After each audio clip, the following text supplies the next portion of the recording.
So, I know it's been a really long time since I posted anything to this channel, but my intention tonight is that if there's anyone out there who's dealing with a lot of abandonment issues, with a lot of emotional trauma, or just struggling in their sobriety right now, my hope is that this encourages everybody to know that they're not alone. And I would encourage each and every one of you to just show up for each other, to be there to support one another, and not force each other to go through this alone, because that's what really matters most, is helping other people out. So with that being said, I'm involved in a lot of 12-step recovery meetings and fellowships. I am sober, and I'm also diagnosed autistic. And quite possibly the most difficult thing that I've had to face throughout my whole entire life is dealing with abandonment issues. And there's been some things that have happened very recently in sobriety, and some serious mistakes that I've made that have taught me a lot of hard lessons about myself and really opened my eyes up to a lot of truth that I never saw before. So with that being said, growing up autistic, I've always struggled with having a really negative image of myself. I've always struggled to fit in with other people, was always treated like a weirdo, like a creep, and just an outcast, and never really was given a chance by a lot of people.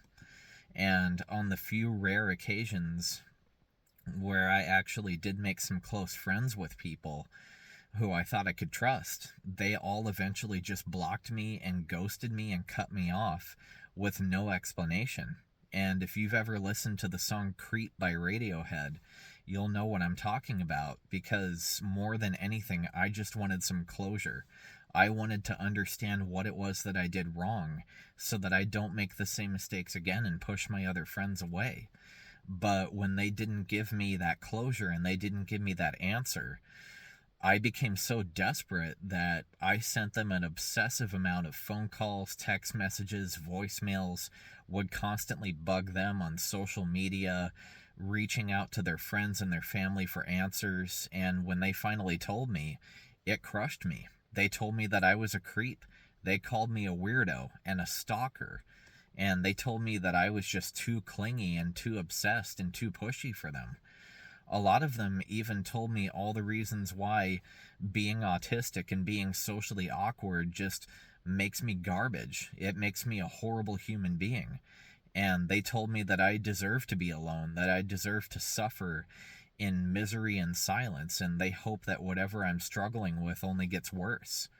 And to know that people could pretend to be my friend and be on my side, and be secretly thinking and believing those things about me behind my back, it it just crushed me. It's made it impossible for me to really trust anybody, or let anybody in, or believe that anybody could be my friend. And it's also caused me to really despise and really hate who I am as a human being. And without realizing it, that hatred of myself, I've allowed myself to become the monster that everybody said I was. And it's really been an issue for me my whole life. And what's really sad is that even in my sobriety, even in my time in recovery, there's been many times where my closest friends and fellows have just publicly humiliated me, insulted me, bullied me, and just attacked me in front of whole groups of people. And it's made me not want to come back into the program or let anyone in or trust them. And it's really made it hard for me to stay sober. And I've also seen a lot of other people in the rooms who are also autistic, who also deal with a lot of emotional trauma, with bullying and abandonment issues themselves. I've seen them get treated the same way by their friends and their fellows. And a lot of them went back out and relapsed and never made it back in. They're no longer with us today. And there are some really important lessons that I've had to learn about myself from this, is that my actions do not reflect my intentions all the time. I never intended to come across as a horrible person, or just a monster, or a creep, a stalker, a weirdo to anybody. but my actions have led people to believe those things about me. And it's really important for me to be able to take accountability for my actions without hating myself. I've still got to be able to love and understand and accept who I am as a person in order for me to change and grow and do better. I'm not going to be able to do that if I just hate myself over it. And I've also had to realize the hard way that I'm just as capable of hurting people the same way that they hurt me before. There's been many times in my sobriety, even recently, over the past few weeks, where my friends and my fellows who have been struggling and dealing with stuff that they don't feel comfortable talking about, they have a hard time trusting other people themselves. And instead of being there for them and showing up as a friend and a fellow that they can trust, I made it all about me. I started worrying and thinking and believing like, oh, this person is just being a fake to me. They probably think that I'm just too clingy, that I'm a stalker, that I'm a weirdo and a creep, and they're just being a fake to me like all my other friends before. And then before I know it, I'm calling them a fake. I'm telling them all the reasons why they're an awful human being and that they deserve to suffer and be miserable and be alone. And then I block them. I betray them and cut them out of my life and end up hurting them just as badly as how people hurt me before. And that doesn't make me any better than all those who were before me. It makes me just as bad, if not worse.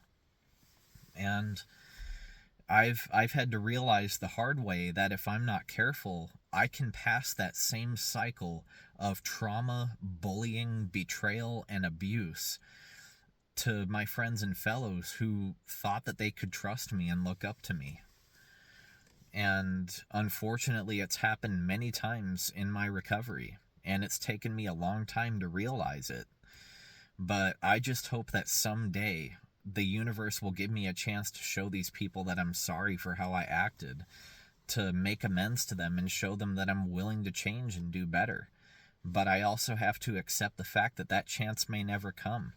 I may have damaged these people so badly that they'll never want to talk to me again. All I can do is take it as a lesson, learn from it, and make sure that I don't do these same things again.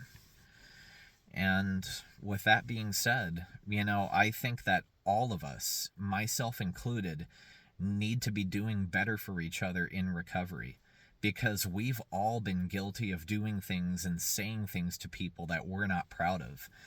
We've acted in really horrible ways and hurt a lot of people, not just in our addiction, but also in our sobriety too.